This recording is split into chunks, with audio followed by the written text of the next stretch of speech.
are titans of the rails, weighing almost 500,000 pounds. Highly efficient at performing their job of hauling freight and passengers throughout the world. However, when accidents occur, the results are devastating.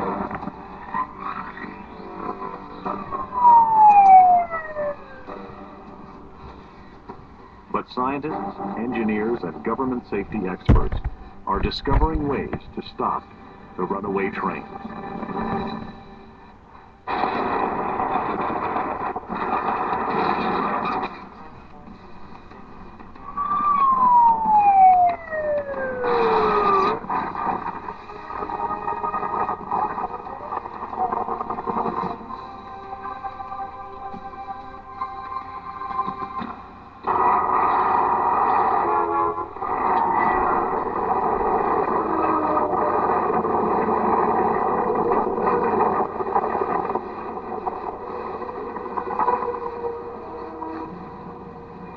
Almost every hour, somewhere in the world, a train derails, collides with another train, or slams into a car at a railroad crossing.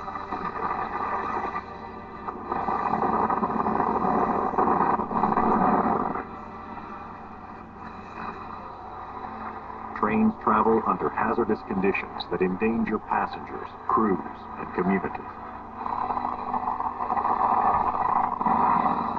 Train accidents kill and injure thousands of people every year worldwide. Mile-long freight trains derail, spewing hazardous waste. Passenger trains crash in fiery head-on collisions. Commuter trains ram into cars at crossings.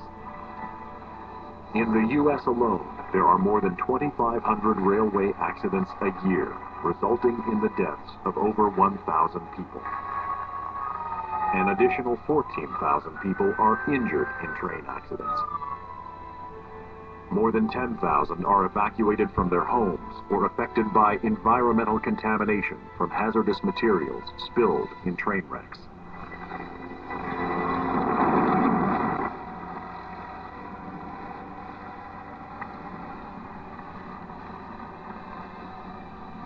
The force of some of these wrecks can be overwhelming.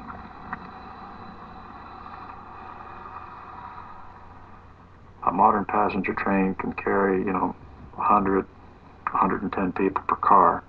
An inner city passenger train could maybe have 300 to 500 people on it. It's a very safe form of transportation.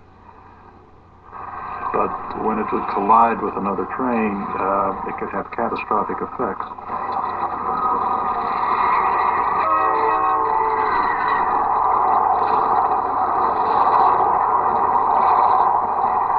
Well, it comes right down to the law of physics. The trains are very, very massive. A locomotive weighs somewhere on the order of 220 to 260,000 pounds. And when you have an accident with something that big,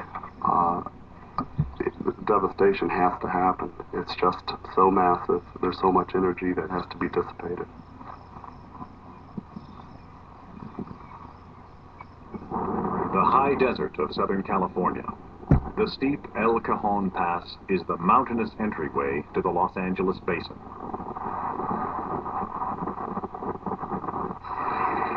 The Cajon Pass is one of the most difficult and notorious grades in the United States. Freight trains traveling down the pass can be a mile long and weigh up to 15,000 tons. As many as 100 trains a day struggle against the laws of gravity when navigating this treacherous route. More than 5,000 tons are pushing against the lead locomotive as the tracks dip down the 3.2% grade. It is a struggle the trains sometimes lose.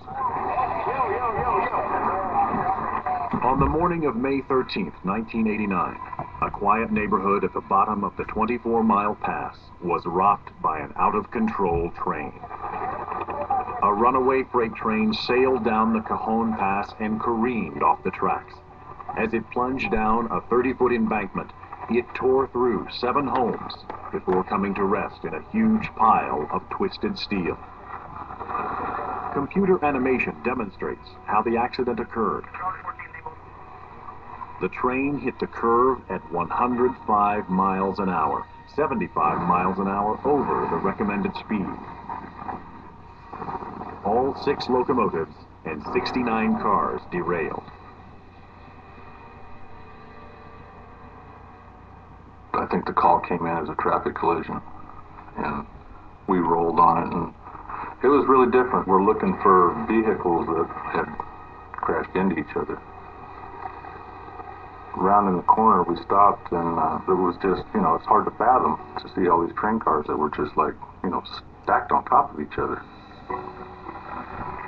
The wreckage piled up in a grotesque heap of twisted metal. Hundreds of tons of sodium carbonate spilled from the cars into the yards, houses, and streets.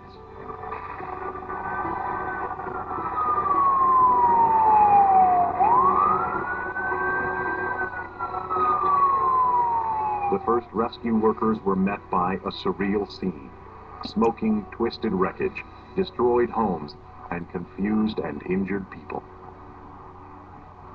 All of the neighborhood people flocked to us, and everybody was yelling, screaming that there was people trapped in one house, and there was one house that was totally demolished, and all you could see was just the white potash over it. Specially trained dogs were flown in to search for trapped survivors. The dogs located the scent of a man in this wreckage that moments before had been his home. After 15 hours of digging, the man was miraculously discovered alive under 10 feet of rubble. Violence of a train car coming off of his tracks, going through a house like taking a matchstick or a toothpick and breaking it in half. There's no holding it back, nothing. I was totally in awe when I saw this, the destruction of those train cars. I mean, tons and tons of steel coming through your home. It was just unreal. 3 people were killed and 10 were hurt in the accident. An investigation revealed that the train's brakes failed because it was overloaded. It was a disaster no one thought would be repeated. But 13 days later, the same neighborhood was jolted by an exploding petroleum pipeline that had been damaged during the train accident. A geyser of flames shot nearly 300 feet into the air. The resulting fire killed 2 people and destroyed 11 more homes. Everybody was running from the area. It was an intense heat. From a block away, it was so much heat, you didn't want to get any closer.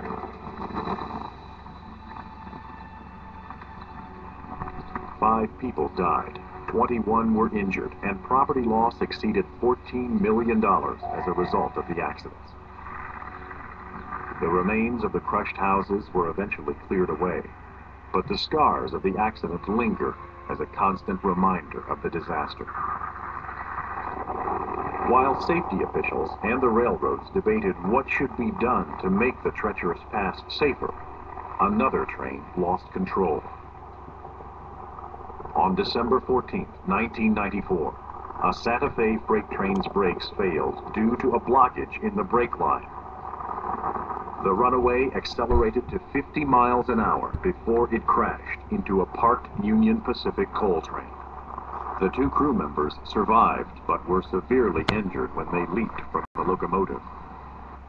The accident caused more than $4 million in damage and once again showed the need for better safety measures. However, action was not taken soon enough. 2 years later, just before dawn on February 1st, 1996, a freight train neared the summit of the Cajon Pass. The engineer brought the train to a halt and waited for the signal to proceed with his descent. As the train came down the mountain, it started to gain speed. The recommended speed going down the grade is 15 to 20 miles an hour. The engineer applied the train's air brakes, but it did not slow as it hit 40 miles an hour. He continued to